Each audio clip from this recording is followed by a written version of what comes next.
Hello friends, welcome back to my YouTube channel. Welcome to the discussion on high pressure vessels. This is third video on this topic, high pressure vessels. In my earlier videos, in the first video on this topic, I introduced high pressure vessels. It was an introduction to high pressure vessels, and then in the second video I had discussed the derivation of axial or longitudinal stress that gets induced in the wall of high pressure vessels. Today in this video we will understand how to get the equation for radial and circumferential stresses and the wall of that gets induced in the wall of high pressure vessels. So at the end of this discussion you will know how to get an equation for the radial stress and then how to get an equation for the circumferential stress. Circumferential stress is also called the tangential stress. Okay, so let us begin. First, we will look at a cylindrical cell, thick-walled cylindrical cell like this, and you have three components of the stress that gets induced in the wall of this shell. So one is in the radial direction, the second one is in axial direction, and the third one is in tangential or circumferential direction. In radial direction, we denote that stress by sigma r. In axial direction, you have sigma a, and in the tangential direction or the circumferential direction, you have sigma c. And in our analysis, we are going to consider the upper half of this particular cylindrical shell. Okay, so let us first know what are the forces involved in this case. So for this I am showing the upper half of the cylindrical shell. So let me first complete the drawing. So this is the upper half of the shell, and Ri is its inner radius and Ro is its outer radius. Then and length of the cylinder is L, capital L. Thickness of the cylinder is Ts. Then at any radius R, we are going to consider a differential element of thickness dr for our analysis. So this distance will be r, and the length of this differential element is dr.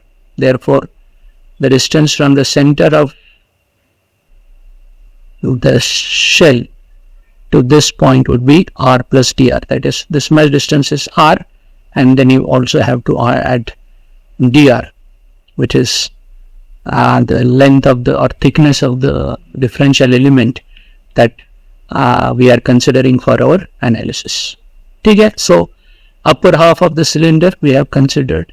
Inner radius is Ri, outer radius is Ro, length of the cylinder is L, thickness of the cylinder is Ts. We are considering the differential element at radius R, and thickness of that differential element is dr. So accordingly you have at this point the length, the distance is r, and at this point the distance is r plus dr. Okay, so having understood this particular schematic diagram, now let us move ahead. Now the radial stress that we are talking about, it will be acting along the radial direction. So if you consider this differential element at this point, the magnitude of that radial stress would be sigma r, and at the opposite end you will have a radial stress that will have a magnitude of sigma r plus d sigma r. So we are considering radial stresses that are acting at the two you can say ends of the differential element. At distance r, the magnitude is sigma r, and at distance r plus dr, the magnitude is sigma r plus d sigma r. Okay, so and the other stress that we are going to consider for today is the circumferential stress. So circumferential stress will be acting in this way. So there will be two such stresses, one at this end and the other one at this end. Okay, now let us move on. Again, we will consider the schematic of the half cylinder, but now in a different way. So I have drawn some sections so that you can easily understand. So this distance, that means distance of the differential element from the center, it is r, as we have said. So this is r, and this distance, that is again distance of the differential element from the center, it would be again r. Then this will be also r, this will be also r. So basically here first I have shown you distance of the differential element from the center of the cylinder in different ways. And then the thickness of the differential element is dr, that means this will be dr. Similarly, this will also be dr. Then this distance, so if you look at this distance, or if you try to look at the distance from center, let us say this distance, so this includes r and another r, that is the total distance is 2r, and the radial force that will be acting, or that will be induced due to radial stress, it will be acting at this plane. The radial force, I am denoting it as Fr, due to the radial stress sigma r, it will be acting on this plane. So area will be r plus 2r into L, the length of the cylinder. Then now let us look at this distance. So you have r plus dr plus dr, and the force due to the stress sigma r plus d sigma r, which is acting over here, it will be Fr plus F acting at r plus dr, and this force will be acting on this plane. So dr plus r plus r plus r into F. Okay, and then you have the circumferential stress which induces force Fc.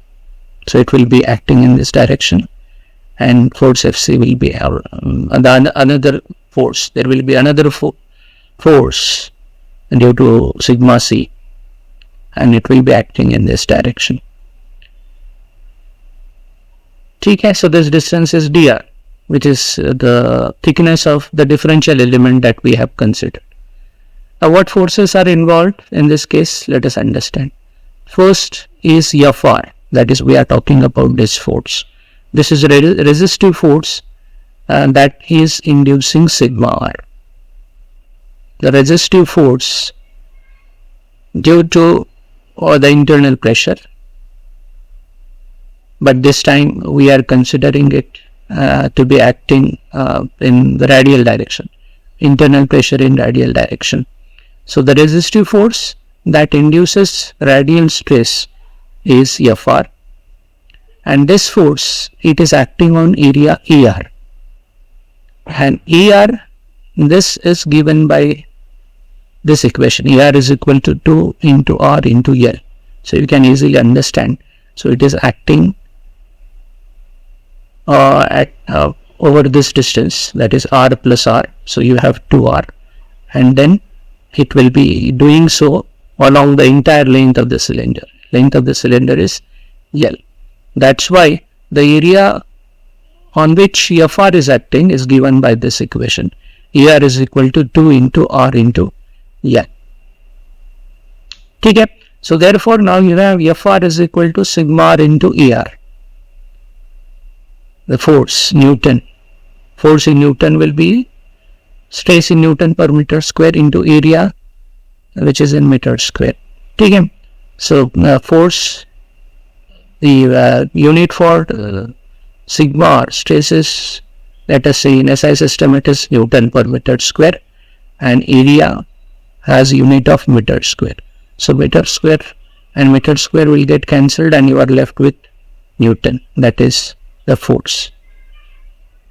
Okay, so in this way you have this equation for FR. FR is equal to sigma R into AR, and if you use the equation for AR, you get this equation.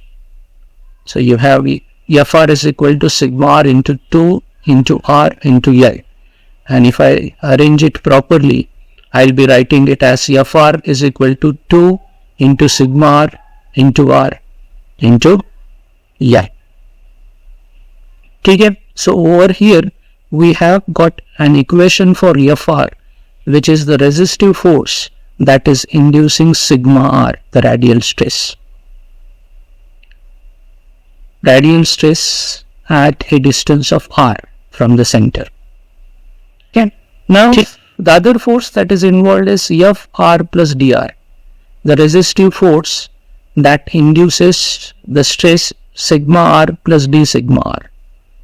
So I have just discussed how sigma R plus d sigma R is acting. Just now we have understood that. So F, the resistive force which acts at a distance of R plus dr, and this force is inducing the stress sigma R plus d sigma R. So it is acting on the area AR plus dr. Now how is this area AR plus dr given? Let us understand. So AR plus dr is the area that includes this distance. So this distance, we will just look at the force FR plus dr. So it is acting over this distance and then over the entire length of the cylinder. So it will be dr plus R plus R plus dr. That is 2 times of R plus dr and then into the length of the cylinder. So the area on which FR plus dr acts is given by this equation. AR plus dr is equal to 2 into R plus dr plus L. And with this equation for the area, you can write equation for force with similar understanding. We just now understood how you get this equation. So FR plus dr is equal to sigma R plus d sigma R into AR plus dr. Now we are going to use equation for AR plus dr. So this will be FR plus dr, that is equal to sigma R plus d sigma R into 2 into R plus dr into L.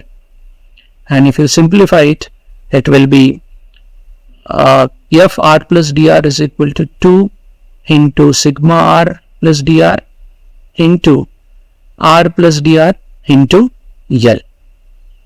So this is the equation for the resistive force that will induce the stress sigma R plus d sigma R at a distance of R plus dr. Please remember, we are doing analysis by considering the differential element with thickness dr. Okay. Then the other force is FC. What is this force? This is a resistive force that induces sigma C, the circumferential stress or the tangential stress, and this is acting on area AC. And how is AC given? AC is given as dr into L. So we are talking about this area. So the area will include this distance, the thickness of the differential element, which is dr, and the length of the cylinder.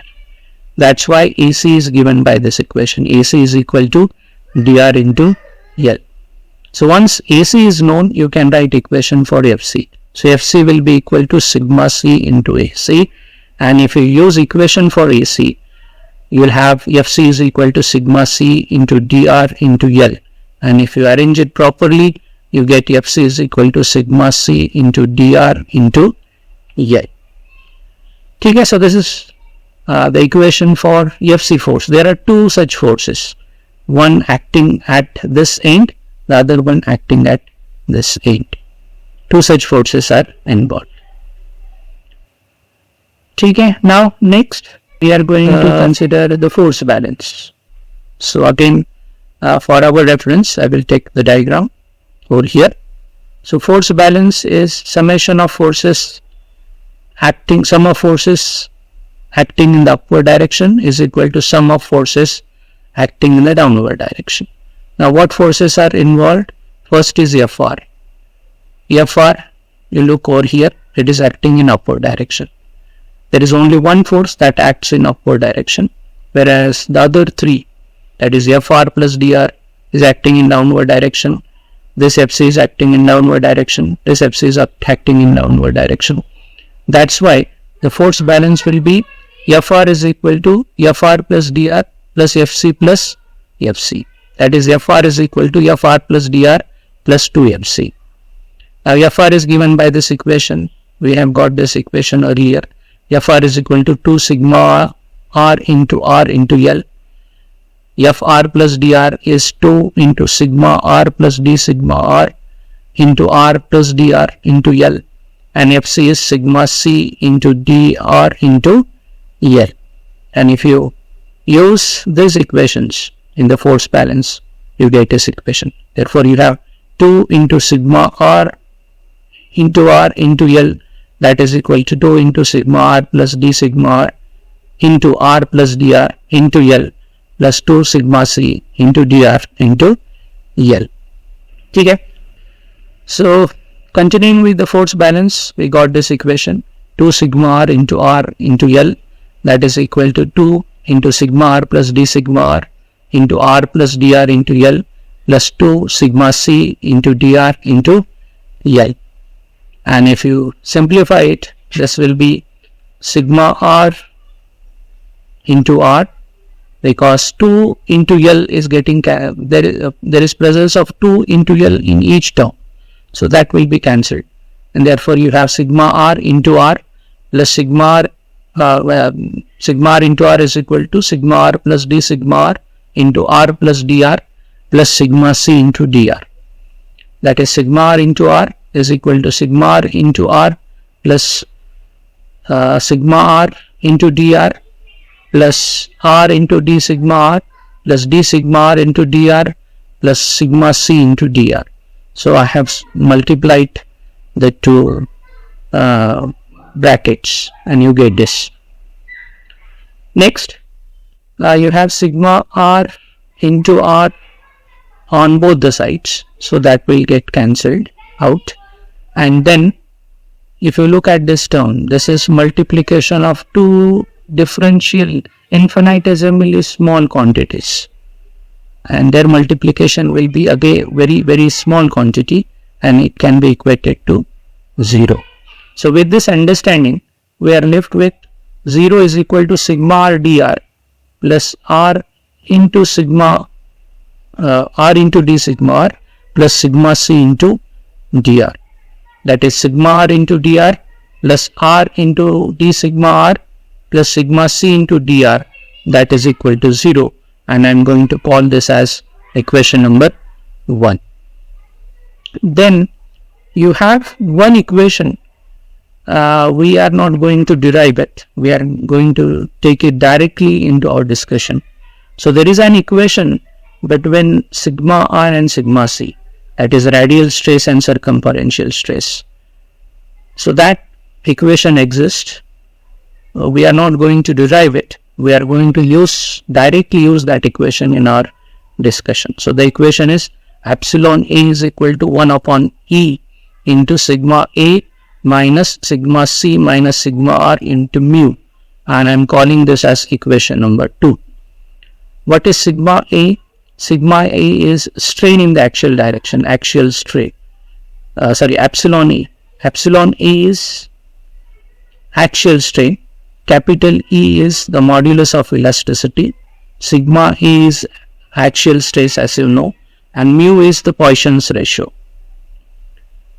So the equation, you have one equation that relates sigma R and sigma C, and we are going to use that in our derivation. So in equation number 2, if you look at equation number 2, epsilon A, sigma A, E and mu, these 4 quantities are constant. The axial strain is constant, axial stress is constant, modulus of elasticity is constant, and the Poisson's ratio is also constant. Therefore, from equation 2, we can conclude that the difference between sigma C and sigma R, that is sigma C minus sigma R, is also constant. And what is the reason for that? The reason is this 4 parameters, epsilon A, sigma A, E and mu, all are constant. Therefore, sigma C minus sigma R, it is also constant. Now, let us denote this constant by 2A. Again, A is a constant.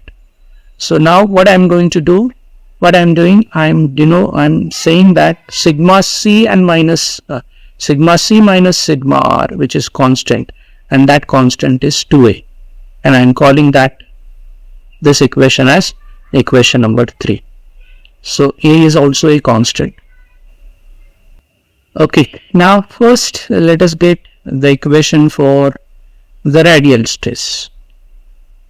So we got this equation, sigma R into dr plus R into d sigma R plus sigma C into dr, that is equal to 0. That was equation number 1. And we also got equation 3, which is sigma C minus sigma R, that is equal to 2A. That was equation number 3. Now from equation number 3, I will be using equation for sigma C. So from equation number 3, sigma C would be 2A plus sigma R. So when sigma R comes on this side, you will have sigma C is equal to 2A plus sigma R, and we are going to use this in equation number 1. So where here you have sigma C, and now we will be using this equation for sigma C in equation number 1. So therefore you have sigma R into dr plus R into d sigma R plus 2A plus sigma R. The equation for sigma C into dr is equal to 0. So now we will simplify it. So that is sigma R into dr plus R into d sigma R plus 2A into dr plus sigma R into dr, that is equal to 0. Then in the next step, sigma RD into dr plus sigma R into dr is 2 times of sigma R into dr plus R into d sigma R plus 2A into dr. Then from term first and third term, we are going to take dr common. So it will be 2 sigma R plus 2A into dr plus R into d sigma R, that is equal to 0. That is R into d sigma R is equal to minus 2 sigma R plus 2A into dr. And again, so the same equation, R into d sigma R, that is equal to minus 2. 2 is taken common. Minus 2 into sigma R plus E into dr. Further rearrangement gives us this equation, d sigma R divided by sigma R plus E, that is equal to minus 2 dr upon R. So this is a differential equation, and you can integrate it. You can solve it by integrating. So after integrating, you get integration of d sigma R divided by A plus sigma R, that is equal to integration of minus 2 dr upon R plus C1 being the constant of integration. So that is integration of d sigma R upon A plus sigma R, that is equal to minus 2. Minus 2 being constant, we are taking that out of the integral. So it will be minus 2 integration of dr upon r plus C1. Integration of d sigma r upon a plus sigma r. So this is similar to integration of dx upon x, and integration of dx upon x is ln of x. So likewise you get ln of a plus sigma r, that is equal to, again same rule we are going to use, that is equal to minus 2 ln of r plus C1. C1 is the constant of integration. Further, let us continue. You have ln of a plus sigma r, that is equal to minus 2 ln of r plus C1. C1 is the integration constant I am saying. Now let this integration constant C1 be ln of b being some other constant. So we are going to put C1 is equal to ln of b in this equation. So that gives us ln of a plus sigma r, that is equal to minus 2 ln of r plus ln of b, that is ln of a plus sigma r, that is equal to minus ln r square. We are here we are using the logarithmic identity. What is that? A ln of m is equal to ln of m raised to e. So we are using this identity. So that's why you have this equation. Okay, so ln of a plus sigma r, that is equal to minus ln r square, so plus ln of b. So that is ln of a plus sigma r, and if I rearrange it, this will be ln of b minus ln of r square. So that is ln of a plus sigma r is equal to ln of b upon r square. Again we are using a logarithmic identity over here. What is that identity? Ln of m minus ln of n is equal to ln of m upon n. So you know this identity, and we are going to use that. Okay, so that's why you have this equation. Let me erase it. Ln of a plus sigma r, that is equal to ln of b upon r square. And if you take anti-logarithm on both the sides, you'll be left with a plus sigma r is equal to b upon r square. That is, sigma r is equal to b upon r square minus e. And the sign convention that is to be followed, or that can be followed, is tensile stresses will be positive and compressive stresses are negative, and radial stress is a compressive stress. Therefore, if you use that sign convention, you can get minus sigma r is equal to minus b upon r square minus e. That is, sigma r is equal to e minus b upon r square, if you use the sign convention. Okay, so in this way you get the equation for sigma r. Sigma r is b upon r square minus e. Now we need to find the constants, equations for constant, so that the final equation for sigma r will be obtained. Okay, now let us move ahead. Okay, now let us look at the circumferential stress, or let us get equation for the circumferential stress. So again we will use equation 1 and 3. Equation 1 is sigma r into dr plus r into d sigma r plus sigma c into dr, that is equal to 0. That was equation 1. Then sigma c minus sigma r is equal to 2a, equation number 3. Now from equation number 3 we will get equation for sigma r. So sigma r is sigma c minus 2a, and we are going to use this in equation number 1. So in place of sigma r, we are now going to use this. So that will be sigma c minus 2e into dr plus r into d sigma r plus sigma c into dr is equal to 0. That is sigma c into dr minus 2a into dr plus r into d sigma r plus sigma c into dr. So sigma c into dr plus sigma c into dr, that is 2 sigma c into dr minus 2a into dr plus r into d sigma r is equal to 0. Then you can take 2 dr common from the first two terms. So you are left with sigma c minus a into 2 dr plus r into d sigma r, that is r into d sigma r, that is equal to minus sigma c minus a into 2 dr. Now you can separate the variables. So you will be getting d sigma r upon sigma c minus a, that is equal to minus 2 into dr upon r. Now we will be replacing d sigma r with d sigma c, and for that we are going to use this equation. Sigma r is sigma c minus 2a, that is d sigma r is equal to d sigma c. D sigma r is equal to d sigma c. So you can simply replace in this equation. So you have d sigma c upon sigma c minus a, that is equal to minus 2 into dr upon r, and now you can integrate it. So it will be integration of d sigma c upon sigma c minus a is equal to my integration of minus 2 dr upon r plus c2. c2 is constant of integration. Okay, so let us continue with that. So you have integration d sigma c upon sigma c minus a, that is equal to integration of minus 2 dr upon r plus c2.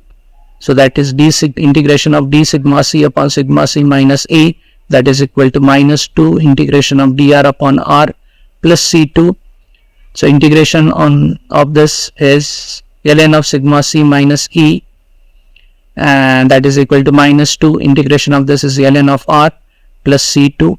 c2 is an integration constant, and we are going to let it be equal to ln of b. Let c2, the constant of integration, be ln of b.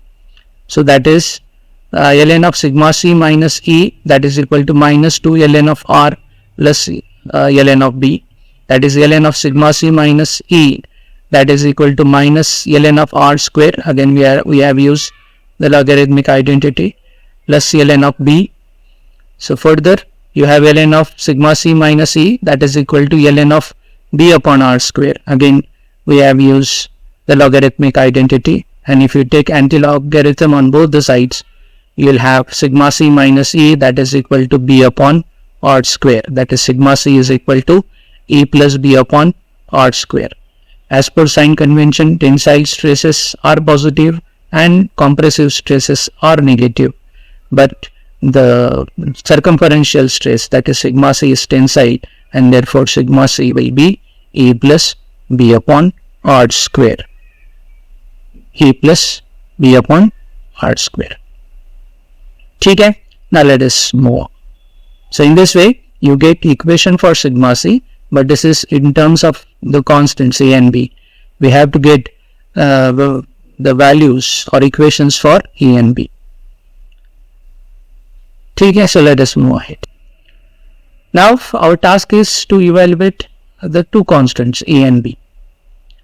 The stresses, you have sigma r is b upon r square minus a without sign convention, and sigma c is b upon r square plus a. So I have written equation without considering the sign convention. So we know r that is present in this equation, it at the inner surface it is equal to ri, and at the outer surface it is equal to r0. That means when r is ri, sigma r is equal to pi. That means when you are in the cylinder,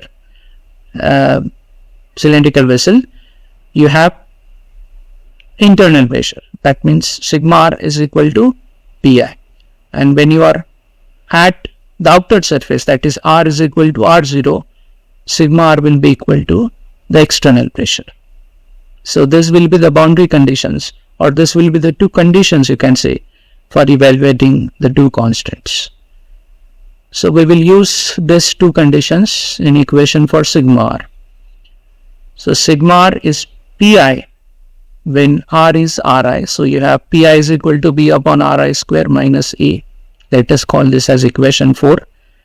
And if you use the second condition, it will be Po is equal to B upon Ro square minus E. Let this be equation 5.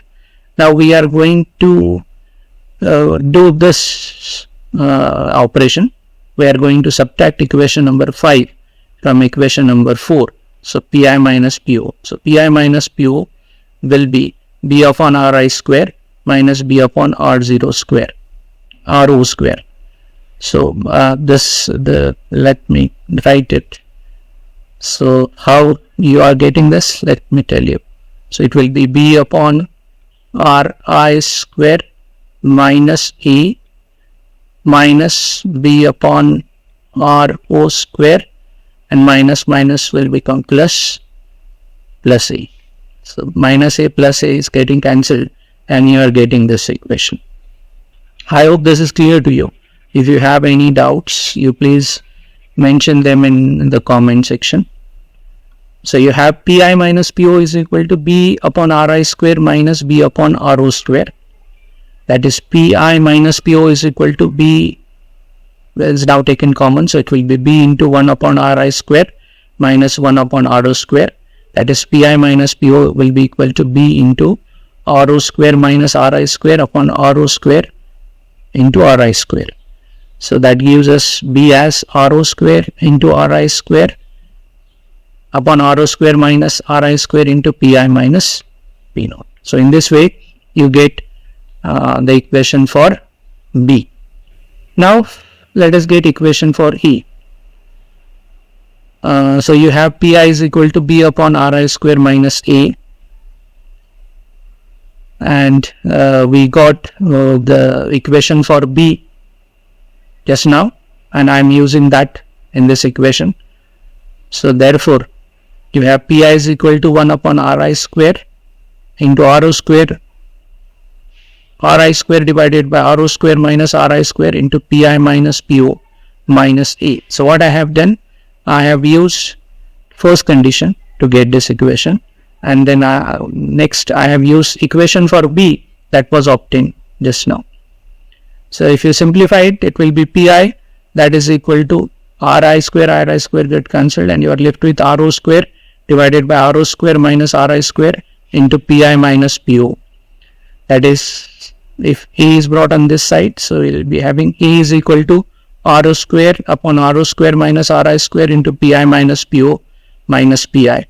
That gives us A as Ro square into Pi minus P naught Po minus Pi into Ro square minus Ri square divided by Ro square minus Ri square. So if you simplify, you will get A as Pi into Ro square minus Po into Ro square minus Pi into Ro square plus Pi into Ri square divided by Ro square minus Ri square. So that is A comes out to be Pi square Ri square. What happens? So you have this Pi Ro square. So these two terms, they are going to get cancelled, and you are left with Pi into Ri square minus Po into Ro square. So therefore A will be Pi into Ri square minus Po into Ro square divided by Ro square minus Ri square. Thus we have got constants, equations for the two constants. A is Pi Ri square minus Po Ro square divided by Ro square minus Ri square, and B is Ro square Ri square divided by Ro square minus Ri square into Pi minus Po. So in this way you get the two constants. Okay, so after getting the constants, now let us get the final equations for sigma r and sigma c. So first, for sigma r is B upon R square minus E. E is Pi into Ri square minus Po into Ro square divided by Ro square minus Ri square, and B is rho square into Ri square divided by rho square minus Ri square into Pi minus Pu. So sigma r will be, if you use this constants, it will be 1 upon r square into rho square Ri square divided by rho square minus Ri square into Pi minus Pu minus Pi into Ri square minus Pu into rho square divided by rho square minus Ri square. And if you can also write this in terms of diameter. So Ri is inner diameter upon 2, Ro is outer diameter upon 2, and R is D upon 2.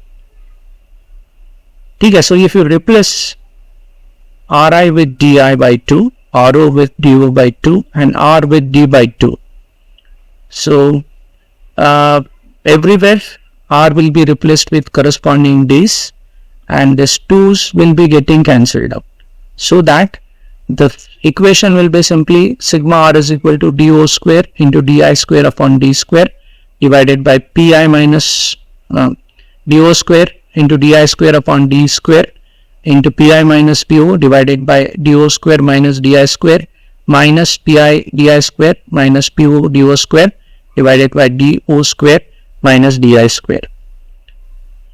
Okay, so every time 2 will be getting cancelled out, and you'll get a similar equation where r is now replaced with corresponding d's. So this will be the final equation, or this is the final equation for radial stress. You please note radial stress is compressive in. And then let us get the equation for sigma c. Sigma c is given by this equation. Sigma c is equal to b upon r square plus e. E is pi ri square minus pu rho square divided by rho square minus ri square. B is rho square ri square divided by rho square minus ri square into pi minus pu. If you use those equations, sigma c will be 1 upon r square into rho square ri square divided by rho square minus ri square into pi minus p naught plus pi ri square minus pu rho square divided by rho square minus ri square. And in terms of diameter, Ri will be replaced with di by 2, Ro will be replaced with do by 2, and R will be replaced with d by 2. So simply all 2's will be getting cancelled out, and you are left with this equation. Sigma c is equal to do square into di square upon d square into pi minus pu divided by do square minus di square plus pi di square minus pu do square divided by do square minus di square. So this is the equation for circumferential stress.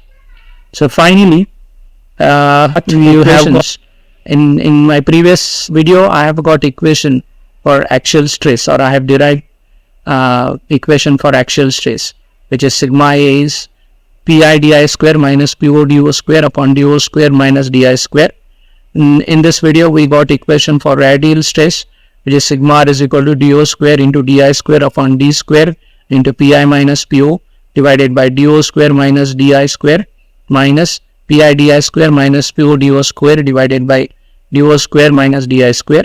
And for circumferential stress, you got sigma c is equal to do square di square upon d square into pi minus pu divided by do square minus di square plus pi di square minus pu do square upon do square minus di square. Okay, so in this way you can get equations for all the 3 stresses that get induced in thick walled pressure vessels or high pressure vessels. Okay, in my coming videos I'll be discussing theories of failure, or first I'll be doing I'll be discussing stress distribution, how these 3 stresses change with the thickness of the vessel. So that I'll be doing in my next video. For now, thank you for watching my video. I hope you have understood how to get equations for the 3 stresses.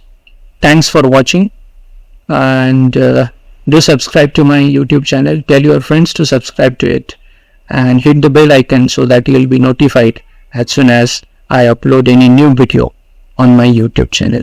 Thank you and have a nice day. Hope to see you soon in my next video.